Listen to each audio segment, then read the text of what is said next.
Peshawar police line کی مسجد میں خودکش دھماکہ، امام مسجد اور خاتون سمیت 32 نمازی شہید، 150 زخمی۔ مبینہ طور پر حملہ آور پہلی صف میں موجود تھا۔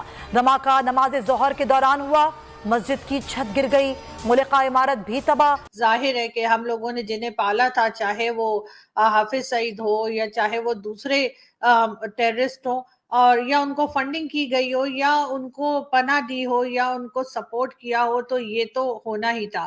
اور اس قسم کے حادثے جو ہیں وہ آپ دیکھ ہی سکتے ہیں۔ دھماکے سے مسجد کی چھت اور اندرونی ہال منہدم، ملبہ ہٹانے کا کام ابھی بھی جاری ہے۔ اور یہ انتہائی سیکیور جگہ ہے جہاں پر پولیس لائنز میں موجود مسجد میں جب جماعت کھڑی ہوئی تو یہ دھماکہ ہوا۔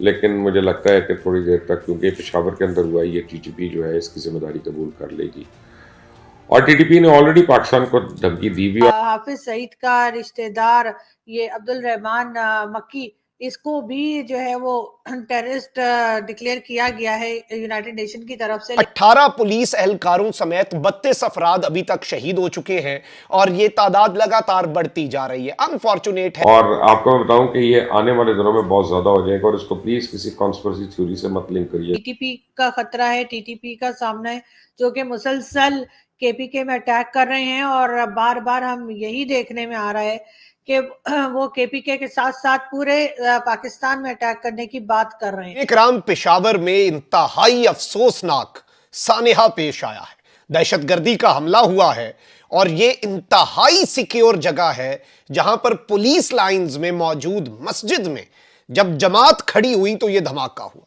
اور اب پشاور میں پولیس لائنز کی جو مسجد ہے اس میں خودکش حملہ ہوا ہے اور شہداء کی تعداد 32 ہو چکی ہے۔ جس وقت میں یہ ویڈیو ریکارڈ کر رہا ہوں 140 سے زائد افراد زخمی ہیں، جن میں تشویشناک حالت میں بھی بہت سے ہیں۔ زخمیوں کی صحت یابی کے لیے دعا ہے، اور یہی دعا ہے کہ جو شہادتوں کی تعداد ہے وہ بہت زیادہ بڑھتی جا رہی ہے، کم از کم یہیں پہ رک جائے۔ یہ بھی ایک بہت بڑا سانحہ ہے اور پوری قوم اس پہ غم اور ایک عجیب سی کیفیت میں مبتلا۔ اپنی عبادت گاہوں میں کہاں کہاں نہیں خون کی ہولی جو ہے وہ دہشت گردوں کو کھیلتے دیکھا۔ اور ظاہری بات ہے کہ اس وقت جتنی چیزیں ہو رہی ہیں، بالخصوص جو ہمارا خیبر پختونخوا کا صوبہ ہے وہاں پر اور پشاور میں، اور میں آپ کو یہ بھی بتا دوں کہ سینئر صحافی ہیں، بین الاقوامی اداروں کے ساتھ بھی منسلک رہے ہیں، اسلام الدین ساجد صاحب، انہوں نے بھی یہ بات کہی ہے کہ جس جگہ میں پشاور میں دھماکہ ہوا ہے یہ انتہائی سیکیور ہے، اور یہ بھی ایک بہت بڑا سوالیہ نشان ہے کہ خودکش حملہ آور اس مقام تک پہنچے کیسے۔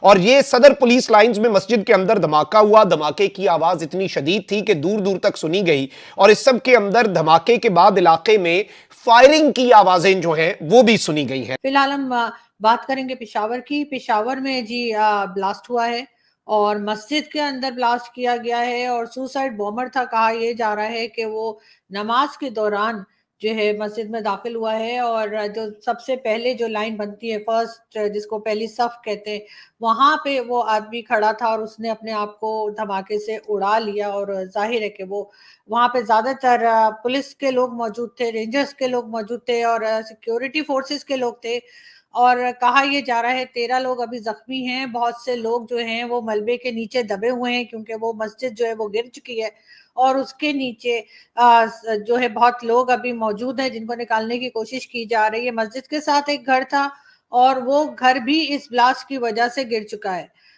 بہت افسوسناک واقعہ ہے، اور کہا یہی جا رہا ہے کہ ابھی تک تو نہیں معلوم کہ کس نے کیا ہے، لیکن لگ یہی رہا ہے کہ ٹی ٹی پی والوں کا ہی کام لگتا ہے، کیونکہ وہی وہاں پہ بہت زیادہ ایکٹیو ہیں کے پی کے میں، اور یہ پشاور میں یہ بلاسٹ ہوا ہے۔ اور ظاہر ہے کہ ہم لوگوں نے جنہیں پالا تھا، چاہے وہ حافظ سعید ہو یا چاہے وہ دوسرے ٹیررسٹ ہوں، اور یا ان کو فنڈنگ کی گئی ہو یا ان کو پناہ دی ہو یا ان کو سپورٹ کیا ہو، تو یہ تو ہونا ہی تھا۔